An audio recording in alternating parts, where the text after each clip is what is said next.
Hi, this is Joe again with another review. For the sake of this video, we're going to be discussing the 2019 Macy's Thanksgiving Day Parade. The 93rd annual parade, that the Macy's sponsored and made. It was, of course, originally was titled the Macy's Christmas Parade, but they switched it for Thanksgiving because Thanksgiving is usually the traditional start of the holiday shopping season. And of course, Macy's employees at that time were mostly immigrants, and they were going to say how thankful they were to being in the United States and looking for a great department store like Macy's. So they switched it from Christmas Parade to Thanksgiving Day Parade. And it's been a tradition ever since. Since 1924, I think. And only twice the parade has not been. And I think 3 years you didn't have the parade. It was 1942, 43, and 44 because of World War II. So, in those 3 years, the parade's been going on every year since. Of course, the 2019 version, really, the older I get, the faster the parade goes.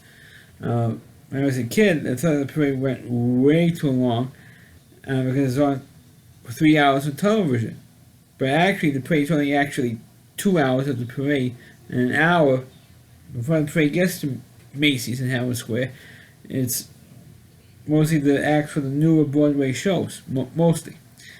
Of course, over the last few years, when NBC's been broadcasting the parade since the 50s, they've, over the last, since 2008, really, up to maybe 2 years ago, the first hour was constant interviewing of every single actor who starred on an NBC show. Thank God they got rid of that crap, because I thought the first hour was a lot of people, at least me with my reviews on the parade, have been complaining about. It's been the whole first hour complaining about interviewing all the stars of every NBC show you could possibly think, the new shows or some of the old ones. Remember, Joe Hennessy for Quincy Jones won 2 years in a row, the High Point Show. The actors from the 3 Chicago shows was on for a few times, a few years in a row. The cast of This Is Us, stuff like that, constantly hyping their own shows. But this year, I think it's around 2 years ago, they finally ended that crap and just had interviews. They had videotaped statements from NBC stars and what they're most thankful for on the most favorite Thanksgiving traditions and stuff.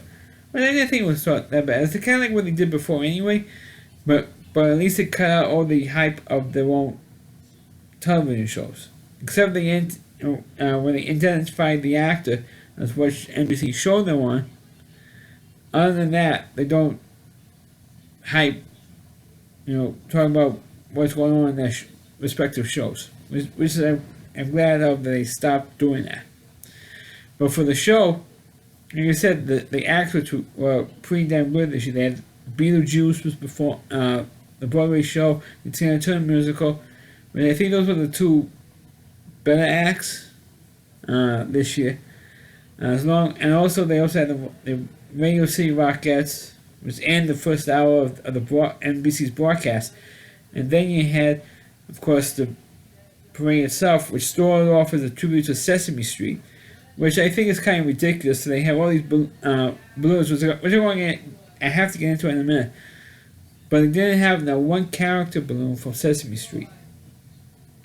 If they really want to do it proper, as a proper tribute, they always have a performance of the Sesame Street cast anyway, and the Thanksgiving Day Parade.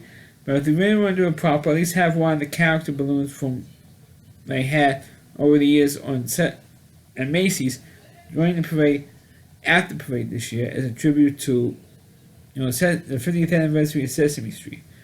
They had Big Bird. I think 2 different versions of Big Bird. They also had Kermit.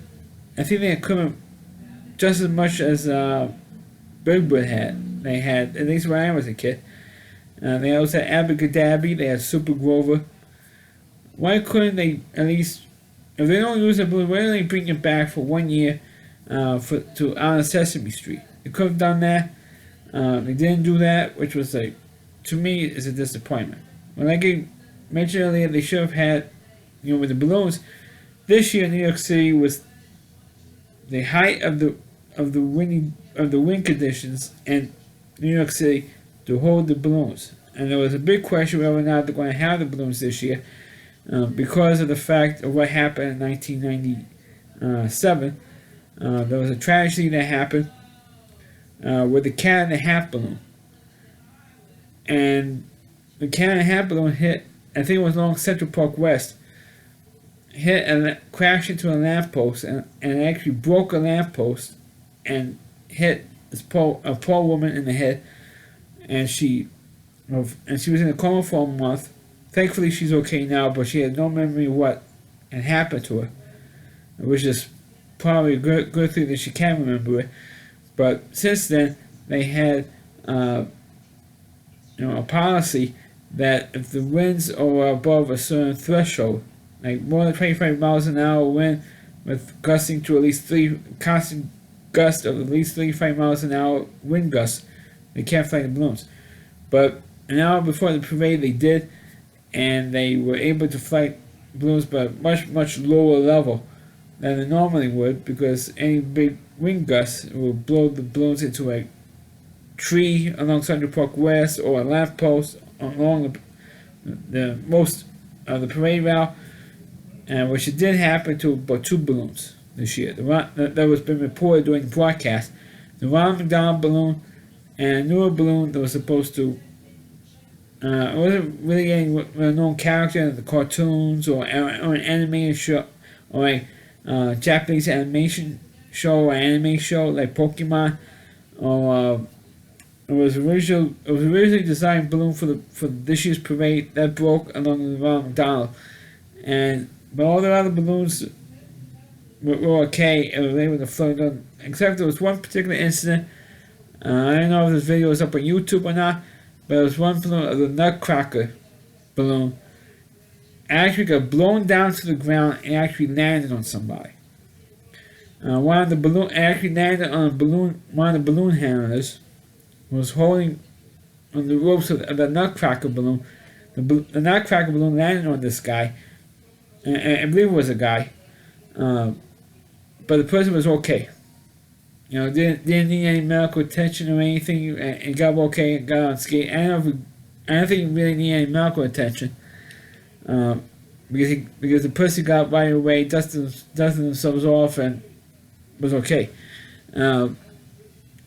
which was pretty cool. And of course, the Pillsbury Doughboy also had a slight problem, but the balloon wasn't taken out on the parade. But long story short, the balloons were, for the most part, except for those 2 I mentioned, they were flown. And I think were flown okay. I thought that the performances were okay. They got done without Jimmy Fallon. They got done without his performance. The only reason why he was there is because naturally he's the host of the Tonight Show, or the current host of the Tonight Show, and of course, the Tonight Show's on NBC, and the parade's on NBC, so he got the job. And he performed that song, Anybody's Heard About the Bird, and that bit went way on too long. I thought that certain performances were cut short, like Debbie Gibson. I thought her performance was cut short, but the next performer was a black performer, a hip-hop store or R&B store. They prolonged that person's performance, but they cut Debbie Gibson's song short. Which is, it goes to show you how racist NBC is. True, the song that Debbie Gibson was performing was like 30 years old now, but still, they cut her off, and they prolonged some of the other performances, which was too long. Some other performances, like the Jimmy Fallon I mentioned earlier. So it's kind of like an imbalance of the time schedule. Because the parade's on a time schedule to make sure Santa Claus gets into Howard Square at by 12 o'clock. So, because of that, some performances went way too long compared to the other ones. And Dan Menzel, from Frozen. And it's kind of appropriate to have the Frozen balloon, the snowman from Frozen balloon, behind Idina Menzel, because now she's did that annoying song that everybody all the little girls sang as the original Frozen movie came out. But as the parade itself, I thought it was pretty good. And I thought that, like I said, I was surprised. And a lot of people were surprised the balloons were able to flow.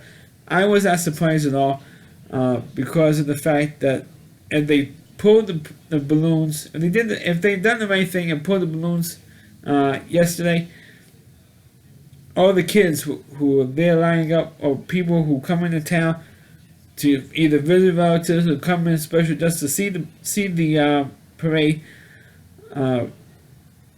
all the little kids will all be disappointed and crying and shit, and we have all these dramatized kids either on television, watching the parade on television, or the 3 million people or 4 million people, however the amount is, watching the parade,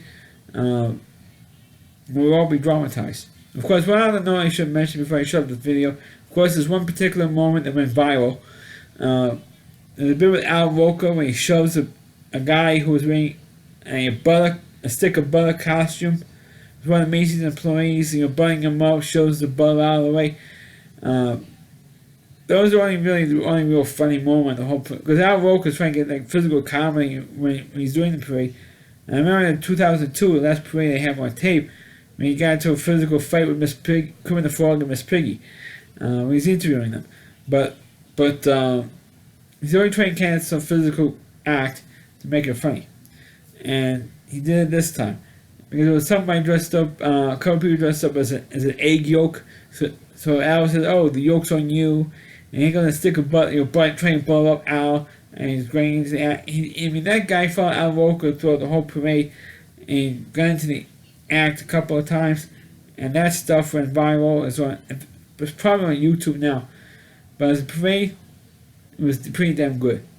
So that's my review of the 2019 Macy's Thanksgiving Day Parade. Please click on the video, please rate it, please subscribe to my channel, and please forward this video on your Facebook pages. You can check out all my reviews and on my YouTube channel at rallyseed.com, that's all WDY, and that's seed.com, that's the homepage for Rally Reviewer, Christine Moore, and please check out all of his videos on his website. Thanks for watching, and catch you next time.